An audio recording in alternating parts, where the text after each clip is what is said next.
કોકને પૂછવું પડે ચારણ જગદંબા શું કહેવાય. હા, એ નાનો એવો નેહડો બાજુના તાબામાંથી દીકરી મહેમાન ગતિએ ગયેલી અને બાજુના તાબે જેને કહેવાય વગડામાં દીકરીઓ પાણી ભરવા ગઈ વાયુમાં અને ત્યાં હરદારના સુબાના ઘોડા આવ્યા અને તઈ કીધું કે અમારે પાણી પીવું છે.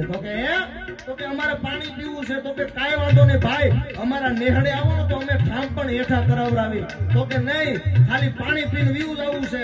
પણ માનસિંહભાઈ એ જે સુબો હતો ને એ પાણી પીતા પીતા 3 વાર હામું જોયું સાહેબ. હા, અને માતાજીને પ્રગતિ પગથી માથેથી બ્રેમન ગઈ બોલી નહીં, કારણ કે શું કામ મહેમાન કહેવાય. અને મહેમાન આવે ને સાહેબ કદાચ બાપનો દુશ્મન આવ્યો હોય તો એને આવકારો દેવો પડે, આપણા લોહીમાં હોય ભલા માણસ. હા, અને ઈ જગદંબા બોલી નહીં કે મહેમાન કહેવાય. અને ઘોડે ચડીને સુબો ને એના માણસો ગયા ને તઈ 3 વાર હામું જોતો ગયો સુબો.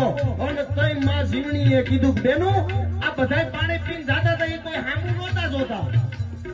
ઓલો મુખિયા સુબો હતો ને એ પાણી પીતા પીતા 3 વાર હામું જોતો ગયો અને ઘોડો લઈને ગયો તઈ 3 વાર હામું જોતો ગયો. પણ બાજુના તાબાની દીકરી મહેમાન હતી ને એને કીધું બેનું દીકરીયું તમે આ નેહડા માર્યો તમને ખબર ન હોય ઈ બાકર છે ને ઈ સુબાની આંખમાં ઝેર છે બેનું તમને ખબર ન હોય. માં એકવાર બોલી ગઈ કે એની આંખમાં ઝેર હોય ને તો એને હીરખીર ને દિવાળી, પણ હવે એને કાલનો હુરુજ હાથમાં દઉં તો ધાના નૈયાની જીવણી ન કહેવાય. હો હા સાહેબ, માને મોઢામાંથી શબ્દો નીકળી ગયા અને જેને કહેવાય કે રાતે ઘરે જાય છે ઊંઘ નથી આવતી માને.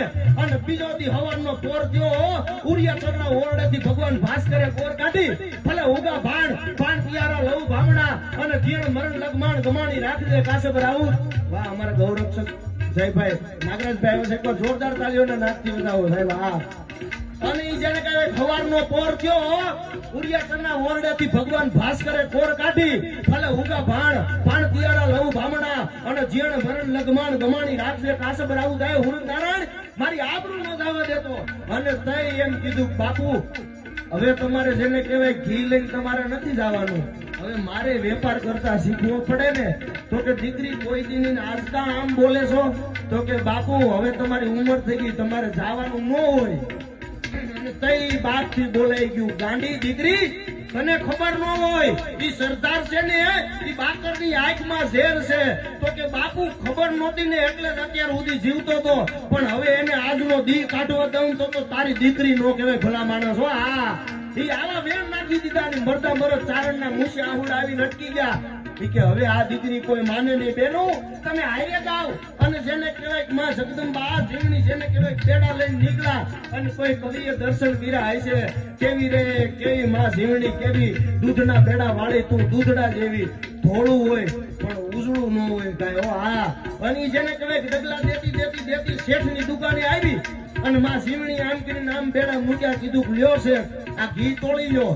પણ જેને કહેવાય શેઠ ઘી તોડે પણ ગાંડી ગીરની માઇલપા ભૂકી શિયાળ આમથી આમ શિકાર ને ગોતી હોય ને એમ જોવે કે ક્યારે સુબો મને બોલાવે ક્યારે બોલાવે. અને કઈ શેઠ થી એમ કહેવાય ગયું બેન આ તારું ઘી તોડે છે આ તોડમાં ધ્યાન દે ને. તો કે શેઠ ઘીના તોડમાં તમે ધ્યાન દો, મારે સત્યની આરે અસત્યને તોડી લેવું આજેના ભૂકા કાઢી નાખવું. હો હા, આવું દીકરી બોલી ગઈ.